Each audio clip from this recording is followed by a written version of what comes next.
Mesdames, Messieurs, bonsoir. Il est 20h et c'est l'heure du journal sur la télévision Futur Média. Au sommaire de cette édition du mardi 6 mai 2025, pour une semaine, Dakar est la capitale de l'Église ouest-africaine avec l'Assemblée générale des conférences épiscopales réunies qui a débuté ce matin sous la présidence du chef de l'État Bassirou Diomaye Diakhar Faye. Près de 4 millions de barils de pétrole produits et vendus par le Sénégal au mois d'avril. C'est une révélation du ministre en charge du secteur, Birame Souleye Diop, l'a dit à Mbour devant les journalistes spécialisés dans les ressources extractives. En santé, c'est l'inquiétude chez les hémodialysés, en cause le manque de kits de dialyse, un état de fait qui met en danger la vie de ces malades. Reportage dans ce journal au centre de dialyse dit Hangar Pèlerin de Yoff. Et puis en sport, carton plein pour les Lions du beach soccer à la Coupe du monde de la discipline. Cela se passe aux Seychelles. Le Sénégal qualifié en quart de finale avec 3 victoires en 3 matchs. Le développement de tous ces titres dans un instant.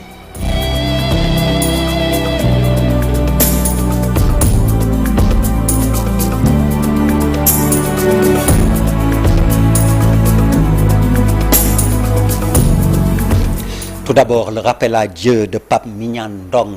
Pape Mignan Ndong, qui occupait le poste d'aide de camp du Premier ministre Ousmane Sonko, est décédé hier lundi.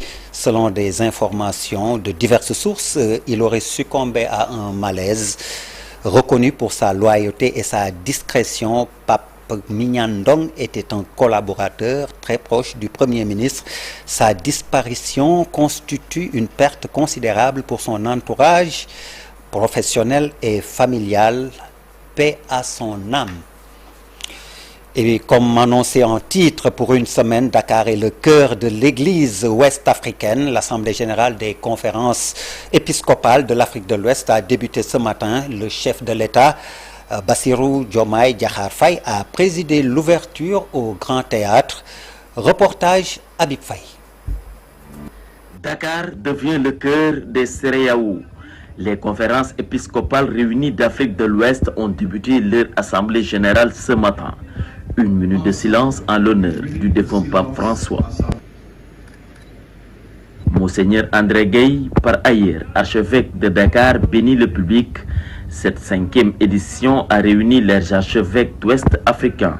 Différents panels seront animés pour trouver des pistes de solutions à l'Église. Nos forces soient engagées à bâtir dans l'Église et dans la société l'unité et la communion dans la diversité des personnes, de leurs origines, de leur culture et de leur appartenance religieuse, qui sont une richesse pour toute l'humanité.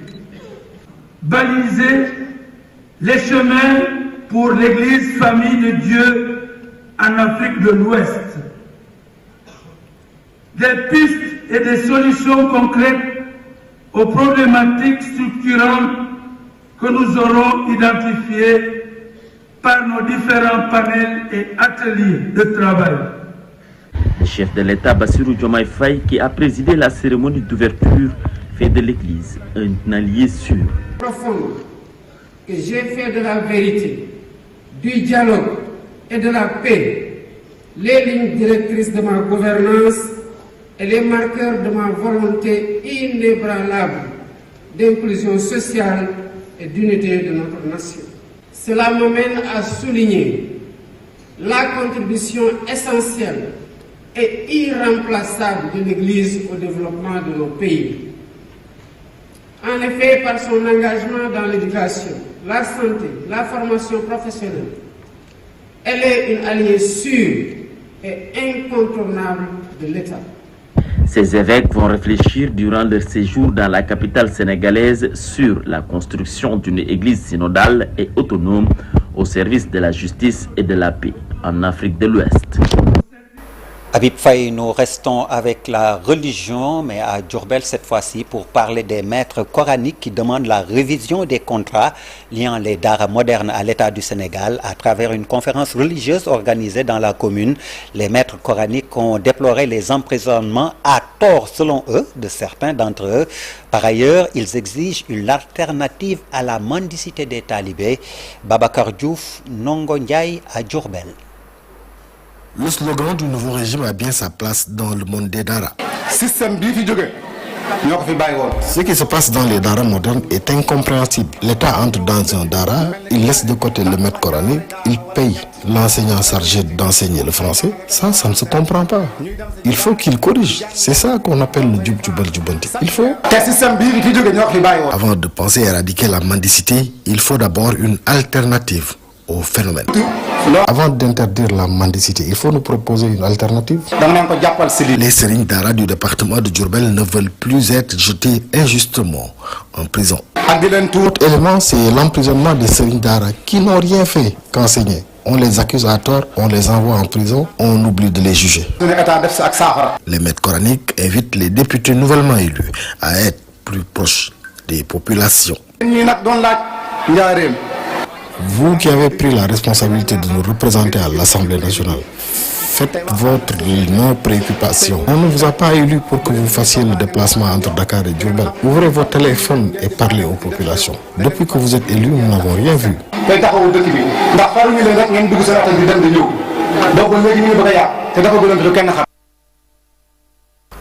La production pétrolière va bon train au Sénégal. Le champ pétrolier de Sangomar a enregistré une vente de près de 4 millions de barils de pétrole au mois d'avril. Le ministre de l'Énergie, du Pétrole et des Mines l'a révélé au cours d'une rencontre à Hambourg. C'était avec l'Association des journalistes pour la transparence dans les ressources extractives et la préservation de l'environnement. Biram Souley Diop, ministre de l'Énergie, du Pétrole et des Mines, est au micro de Ndeye Mati Dieng et Mamadou Gueye à Hambourg. Nous savons que les attentes sont immenses et c'est justement dans ce contexte que la presse joue un rôle capital. Vous êtes les relais de l'information, mais aussi les vigies de l'intérêt public. Vous questionnez, vous alertez, vous proposez. Et à ce titre, votre engagement est un pilier essentiel de notre politique de gouvernance ouverte. Nous travaillons à renforcer les capacités des institutions de contrôle, tout en favorisant une meilleure implication des citoyens.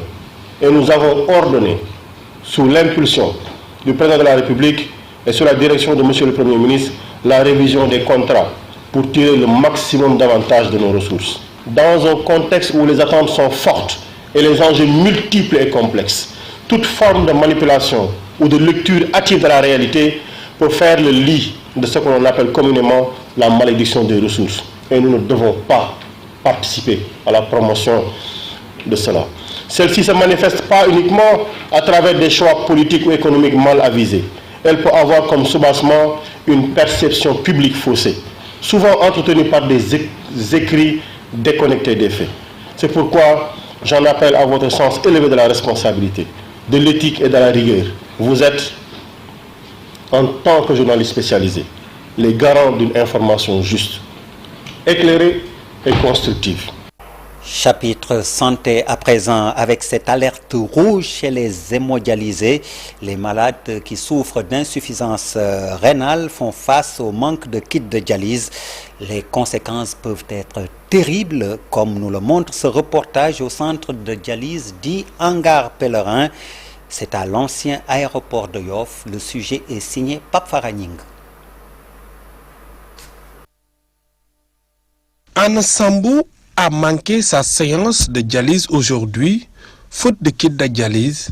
Un coup dur pour cette malade d'insuffisance rénale qui, comme les autres patients sous traitement au hangar des pèlerins. Au niveau du hangar, depuis samedi dernier, nous rencontrons un sérieux problème d'approvisionnement en kits de santé. Il s'agit d'un matériel indispensable pour la prise en charge des malades et cette situation ne peut plus durer. Jusqu'à présent, malgré nos alertes, aucune réaction positive n'a été enregistrée. Les pénuries de kits de dialyse deviennent fréquentes un réel danger sur la santé des patients. Certains redoutent même des conséquences plus dramatiques si rien n'est fait. Les maladies rénales qui ont pour conséquence le fait d'aller vers la dialyse posent énormément de problèmes aux familles. Non seulement c'est le dépouille de tous leurs biens, mais également de la souffrance que ces populations vivent chez eux. Et je pense que les pouvoirs publics doivent prendre toutes les mesures pour que vraiment que cette situation puisse évoluer et évoluer favorablement. Les maladies rénales sont coûteuses, les malades n'ayant pas les moyens d'assurer la prise en charge. Ce problème est malheureusement récurrent. À chaque rupture, nous faisons face à d'énormes difficultés. Les déchets s'accumulent, nous ne pouvons pas les évacuer correctement, ce qui engendre des risques sanitaires graves. Nous souffrons souvent de troubles respiratoires liés à cette situation et dans certains cas, cela peut même entraîner la mort. Communiquer, expliquer, parce que c'est une maladie qui a plusieurs causes. Et je pense que c'est des causes qui sont évitables. Et en discutant, en informant, en sensibilisant les populations, je pense qu'on va arriver à un moment où, même si cette maladie, en tout cas, ne disparaît pas complètement, qu'il y ait vraiment une diminution. Maintenant, il y a d'autres qui surviennent dans d'autres circonstances, ça on n'y peut rien. Et en ce moment, de toute façon, le nombre de dialysés va diminuer, les populations auront plus d'éléments pour pouvoir combattre la maladie. Des dizaines de malades sont concernés par cette rupture de stock de kits de dialyse. Les patients lancent un appel pressant aux autorités pour qu'une solution urgente soit trouvée. Face à cette situation, la cellule de communication du ministère de la Santé a réagi. Selon le coordonnateur, toutes les dispositions ont été prises pour assister les hémodialysés. Toutefois, il reconnaît quelques manquements qu'il faudrait très vite résoudre. Écoutons le docteur Amadou Sow, interrogé par Fatima Touré et Diafar Abba. Donc effectivement, c'est des difficultés qui sont connues quelquefois liées à un déficit en kit de dialyse. Donc ça a été le cas ces derniers temps au niveau de ce hangar-là, mais Dieu fait bien les choses. Ce matin, il y a eu une livraison de kits, même si par ailleurs il y a toujours des éléments pour lesquels la quantité qui a été souhaitée n'a pas encore été mobilisée, mais les équipes compétentes sont en train de faire le nécessaire. Mais le message, ou en tout cas ce qu'il y a d'important à retenir, c'est que la vie de ces personnes n'est pas menacée. Toute personne qui était en train de faire la dialyse peut valablement continuer à faire ses séances dans les centres indiqués. Il y a un problème qui est lié au fait que même les machines, il y a ce qu'on appelle des machines qui sont fermées, c'est-à-dire la machine où le générateur ne peut pas prendre un autre type de rein.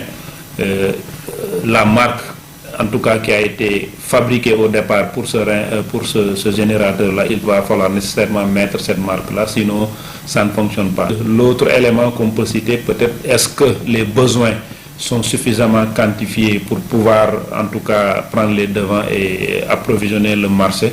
L'autre chose, c'est, je pense qu'une digitalisation pourrait permettre vraiment de pouvoir anticiper sur ces aspects-là.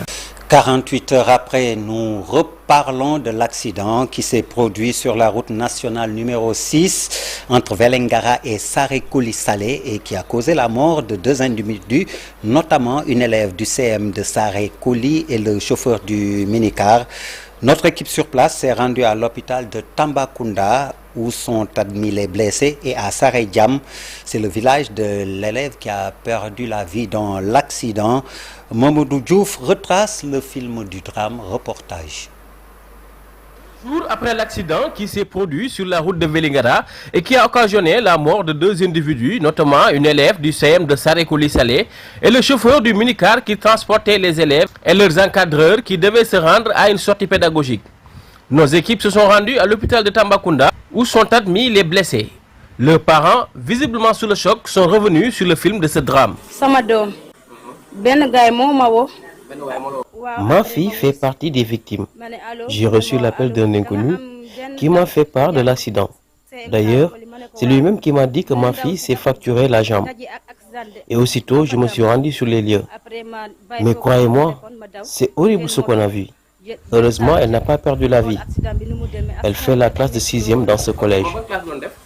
6e. Notre fils fait partie des blessés de cet accident. Comme vous le savez, le choc a été trop violent. Actuellement, il est dans un état très critique et nous avons vraiment peur. Nous demandons aux autorités de veiller sur nos enfants pour qu'ils puissent rentrer à la maison le plus rapidement possible. J'ai reçu le message en me disant que donc, parmi vos élèves, là, il y a certains qui ont déjà tombé en accident de circulation. Oui, il y a des fractures, il y a des gens qui sont déjà blessés, il y a des blessures graves et on a perdu 2 corps, une femme et le chauffeur. Et nous demandons l'État de nous soutenir. On ne peut pas payer un être humain la vie, mais tout ça, on attrape sur les mains de Dieu, on laisse ça sur les mains de Dieu. Après l'hôpital, nous nous sommes rendus à Saredjam, un village qui se trouve à 18 km de Vélingara. C'est ici où habitait la jeune fille qui a perdu la vie lors de cet accident. Elle répondait au nom de Maïmouna Diao et faisait la classe de 6e. Ici, tristesse et désolation sont les sentiments qui habitent les parents et voisins de la défunte. J'étais en train de faire le linge quand un groupe de jeunes est venu m'informer de l'accident. Je me suis empressé d'y aller, mais la famille a refusé que je m'y rende. C'est ainsi que j'ai compris qu'il y avait quelque chose. D'ailleurs, je l'ai même senti dans mon corps. Quelque temps après, j'ai reçu la nouvelle. Maïmouna est partie. Ma fille, mon amie, celle qui était trop proche de moi, est partie à jamais. C'est vraiment dur de perdre son enfant, mais nous n'en pouvons rien, car c'est la volonté divine. Ce qui reste actuellement, c'est de prier pour elle, pour que le bon Dieu lui accorde le paradis. Pour rappel, ce violent accident a coûté la vie à 2 individus et a occasionné plusieurs blessés qui sont admis dans les hôpitaux de Tambacounda et Vélingara. Le ministre de l'Éducation nationale s'est déployé sur les lieux pour s'enquérir de la situation, mais également présenter ses condoléances et celles du gouvernement à la famille de Maïmouna Diao. Après le Sénégal oriental, rendons-nous au nord du pays pour parler de la colère de ces producteurs d'oignons dans le département de Dagana, avec plus de 905 hectares d'oignons en souffrance dans les champs. À quelques jours de la Tabaski, les producteurs peinent à vendre les 26 200 tonnes disponibles. Ces producteurs interpellent les autorités et réclament l'arrêt de la vente du produit par les agrobusiness qui polluent selon eux le marché. À quelques semaines de l'hivernage, ces pères de famille sont désespérés. Masek Diouf est leur porte-parole. Je vous propose de l'écouter. Emblavé 905 hectares pour une production totale estimée à 26 tonnes 200. Et jusqu'à présent, aucun kilogramme n'a été commercialisé. Vous voyez que ça, c'est catastrophique. C'est triste. Et c'est désolant pour le Sénégal. On s'est réunis pour les informer, mais pour les demander de grâce de nous venir en aide et de proposer des solutions. On a des problèmes. Parmi ces problèmes, la production est en souffrance ici dans les champs. On ne peut pas les récolter parce qu'on n'a pas de moyens de stockage. On n'a pas quoi à couvrir notre production via que l'hivernage va bientôt démarrer. La fête de Tabaski se rapproche. Les banques vont nous traquer. Qu'est-ce qu'on va faire? On ne peut pas rester bouche bée. Il faut que l'État prenne ses responsabilités. Donc nous proposons d'abord que le ministre fasse un arrêté pour interdire les agrobusiness d'ici 1 mois et demi de spéculer. Allons à Kaolack avec la structuration du prix du pain. Les boulangers du Sénégal demandent à l'État l'homologation de tous les produits qui rentrent dans la production du pain. Ils estiment que c'est l'une des solutions aux problèmes de ce secteur. À Kaolack toujours, pour les besoins de la tenue d'une réunion décentralisée de leur conseil d'administration, ces boulangers ont sollicité une tarification spéciale du prix de l'électricité. Le reportage est signé Ousmane Dem Tcherno Diallo. Les boulangers du Sénégal souhaitent avoir des réponses claires sur la structuration du prix du pain et l'applicabilité de la réglementation. Nous avons des problèmes. Comme vous le savez, le plus gros problème dans notre secteur, c'est la structure du prix du pain. il faut qu'on en discute. Le problème du Sénégal aussi dans le secteur, c'est l'applicabilité de la réglementation du décret 2277. Nous avons constaté beaucoup d'interprétations au niveau des autorités qui devaient charger de cette applicabilité. Selon eux, outre l'homologation du prix du pain, l'État devrait penser à homologuer tous les autres produits qui rentrent dans la production du pain. Nous avons dit que l'État du Sénégal dit que le pain est un produit social. Nous avons interpellé. Pour homologuer le prix du pain, on devait homologuer tous les produits qui rentrent dans la production du pain, à savoir la farine. C'est déjà fait. La levure, les améliorants, l'électricité, on doit avoir une tarification spéciale. Pour être beaucoup plus autonome, ces boulangers proposent des pistes de solutions. On a proposé, avec des structures comme la DPME et une banque de la place, qui va permettre aux boulangers d'avoir un financement rapide et sécurisé. C'est tout cela qu'on était venu discuter pour dire aux Sénégalais, les boulangers sont fatigués. Pour dire aux Sénégalais, nous avons des problèmes. C'est pourquoi nous avons lancé un appel aux autorités de prendre notre mémo pour comprendre que le prix du pain n'est pas à son niveau actuel. Pour sauver le secteur de la boulangerie, ces acteurs demandent à l'État de leur assainir ce milieu. Les ICS de Mboro, situés dans la région de Thiès, et les populations de la localité vivent en voisinage souvent conflictuel, mais qui doit être dépassé selon le gouverneur de Thiès. Sayer Ndaw présidait un forum sur l'entreprise à Mboro. Les détails avec vous, Cheikh Anta Diop, Seylatir. Les locaux des communes de la Rokhoudoss, Mboro, Taïba Ndiaye, Meouane ont profité de ce forum pour porter des plaidoyers en faveur des populations impactées par les ICS. Les préoccupations suivantes ont été les plus évoquées. Le désenclavement des communes par la réalisation de pistes carrossables, centres de formation technique et professionnelle polyvalents, construction d'ouvrages hydro-agricoles, l'approvisionnement en eau et la construction de centres de santé. Nous voulons aussi que vous donniez plus de crédibilité et de pouvoir. Pour rassurer les populations, le gouverneur de Thiès a fait des recommandations. L'axe Rokhoudoss, il y a une bonne partie, c'est chaotique. Ça, il faudrait qu'on voit comment améliorer cet axe-là. Sur le marché de l'emploi, en termes de capital humain bien qualifié, la zone doit être bien dotée. Un camion qui laisse tomber des chutes de pierre, c'est des dangers permanents que nous devons régler. Le nouveau directeur général des ICS prend acte et compte dissiper les inquiétudes. Je voudrais rassurer chacun sur la sincérité de notre démarche. Les sujets abordés sont nombreux. Ils feront l'objet de chantiers spécifiques. L'annonce de ces ambitions ont redonné un brin d'espoir aux populations impactées par les ICS Mboro. Pour promouvoir une inclusion financière durable pour les femmes et les jeunes, une journée de sensibilisation a été organisée sur la finance inclusive et le climat. Objectif, permettre aux jeunes des régions de Tambacounda, Kolda et Sédhiou, mais aussi des départements de Guédiawaye et Rufisque, de bénéficier de financements liés aux projets environnementaux. Dominique Owekiza est membre de développement international Desjardins. Il est au micro de Fatou Bintou Conté, Mohamed Dien. Je vous propose de l'écouter.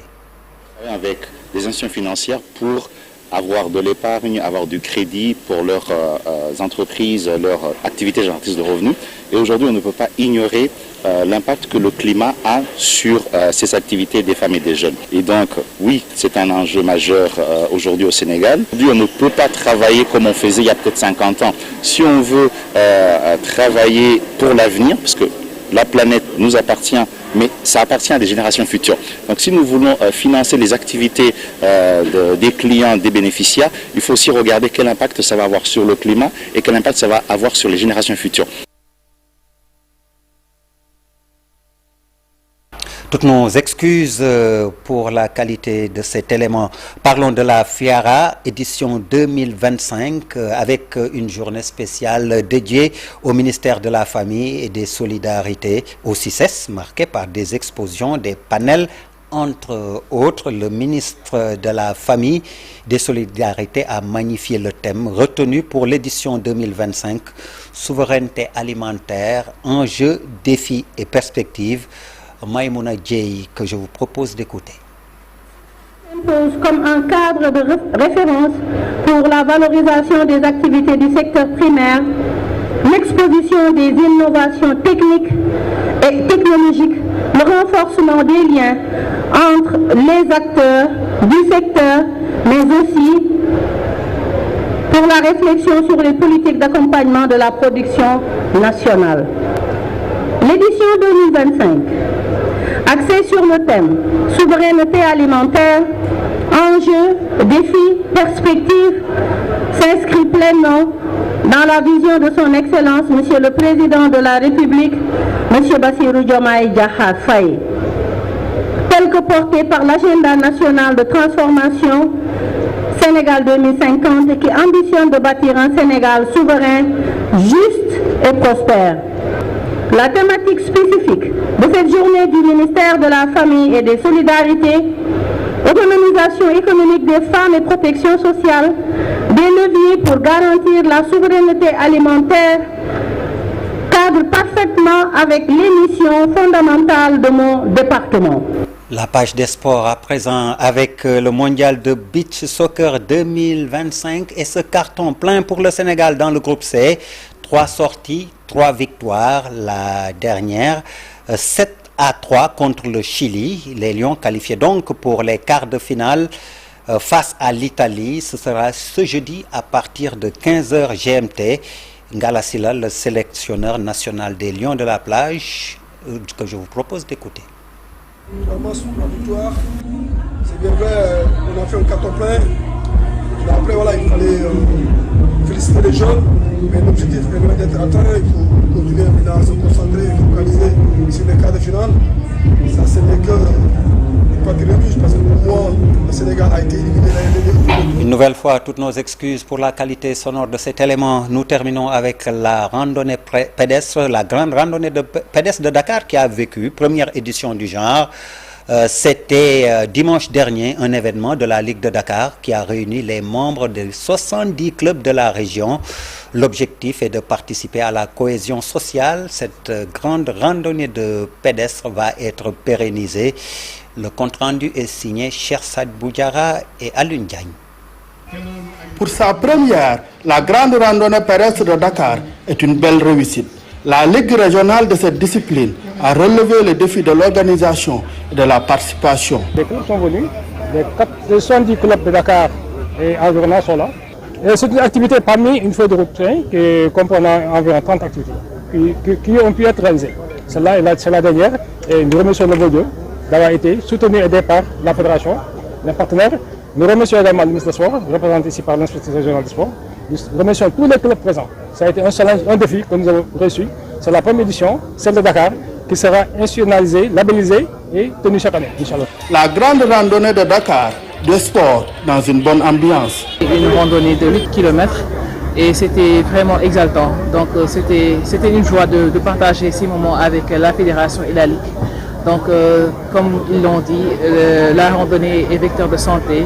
Donc, ils travaillent en bonne symbiose avec tous les clubs de Dakar, avec les districts de Dakar. Tout le monde était présent. C'était une belle fête pour la randonnée. Un levier pour cultiver la paix sociale. Parce qu'il ne faut pas de la randonnée, on leur demande de bouger, de se lever et de venir s'affilier dans les clubs. Dans les 4 districts de Dakar, dans chaque quartier pratiquement il y a un club. Donc, autant se rapprocher de ces clubs et de venir marcher. Parce que nous, chaque dimanche, nous marchons dans Dakar. Et même le samedi, nous marchons. Manger, bouger, comme on dit souvent. Il faut marcher. C'est le premier médicament. Parce que la marche, c'est un facteur de santé publique. Le ministère l'a compris. Il est en train de conventionner avec la fédération pour que tous les départements du ministère de la Santé puissent organiser sur des thématiques touchant les populations, en termes de prévention et de curation. La randonnée, c'est un facteur de cohésion et de bien-être social. Tout le monde est là. Toutes les catégories sociales sont là. Il y a des marabouts, des officiers de l'armée, des magistrats. Tout un chacun est venu marcher avec nous. Ça va être une symbiose. Et les forces de sécurité sont là pour nous accompagner. Ça veut dire que c'est la cohésion sociale. En plein boom, depuis quelques années, avec la multiplication de clubs, la Ligue de Dakar de randonnée pédestre va vers une assemblée générale élective avant la fin de cette année. Chersad Boudjara, merci. La dynamique fédération de randonnée pédestre est dirigée par M. Mamsal Oussal dit Mamsal. Toutes nos félicitations et encouragements donc à tous les randonneurs du Sénégal. C'était tout pour cette édition. Merci. Bonsoir.